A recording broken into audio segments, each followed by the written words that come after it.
সময় আপনাকে যখন গোরস্থানে নিয়ে যাওয়া হবে, ওই সময় বান্দা কাদেরকে ভালোবেসেছি আমি রুদ্র নাম সামনে এই সব কিছু এত কষ্ট করে মেনটেন করে সন্তানের জন্য, বাবা মার জন্য কতই না কিছু করলো। আজকে বাবা না আদনে মুসলমান আল্লাহ মোনা শুধু কবর রাখা হবে, যখন সবাই চলে যাবে ওই সময় ডাক্তার আমাদের হায় গায়ে কেমন তামাশা, ওরা কি জানে না শীতের দিন আমি জানিম ছাড়া ঘুমাইতে পারি না, ওরা কি জানে না আমি লেপ ছাড়া ঘুমাইতে পারি না, আমি কম্বল ছাড়া ঘুমাইতে পারি না, আমি কাঁধে ঘুমাইতে পারি না, ঠান্ডা মাটিগুলো আমাকে শোয়া গেল একটা বাড়ি শুকিল না।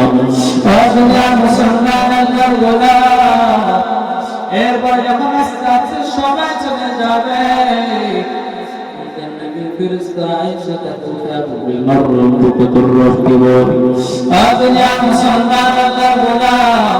এরপর একটা বলবে তোর ইসলাম কি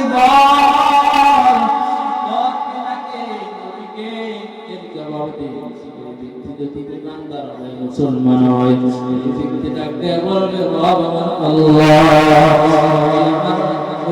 হযরত মুহাম্মদ সাল্লাল্লাহু আলাইহি ওয়াসাল্লাম আমার ইসলাম এই সময় ওর মুখে ঠাসা হয়ে যাবে, আজ বেমান হবে। আল্লাহ তাআলা বলবে ওই ব্যক্তি রবের জবাব দিতে পারবে না, জবাব দিতে পারবে না, নবীকে তারও জবাব দিতে পারবে না মুসলমান।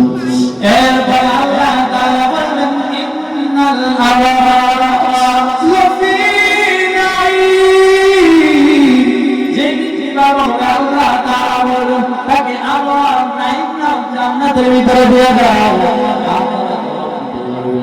আল্লাহ তাআলা বলবেন ইন্নাল ফুজ্জার লাফি জাহিম, আল্লাহ তাআলা বলবেন ওকে জাহান্নামের ভিতরে ফেলায়া দাও। ওই সময় কান্নাতে বলবে আল্লাহ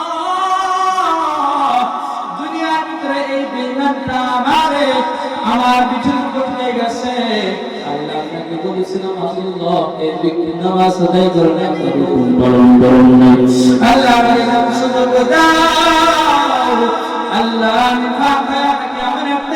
মারব পাদরে পাদরে ঢুকে যাবে। ওই সময় আল্লাহ তাআলা রাগান্বিত হয়ে তোমাকে এই সময়টা দিয়ে দিলাম, চাপ মারো চাপ মারবে, এক পাদরে ঢুকে যাবে। মুসলমান আল্লাহ গোলাম বাড়িতে আগুন লাগলে সর্বপ্রথম তোমার মা দৌড়ায় যাবে, তোমার বাবা দৌড়ায় যাবে, ভাই যাবে, ওই কবরে আগুন লাগলে তোমার মা থাকবে না, বাবাও থাকবে না। মুসলমান আল্লাহর গোলাম ওই সময় তোমার বাবা থাকবে না, থাকবে না, ওই সময় আগুন আল্লাহর কেউ থামাইতে পারবে না। এই জন্য আজকে গোরস্থান মাহফিল, আজকে চিন্তা করে দুনিয়ায় কোথায় আমরা আসলাম।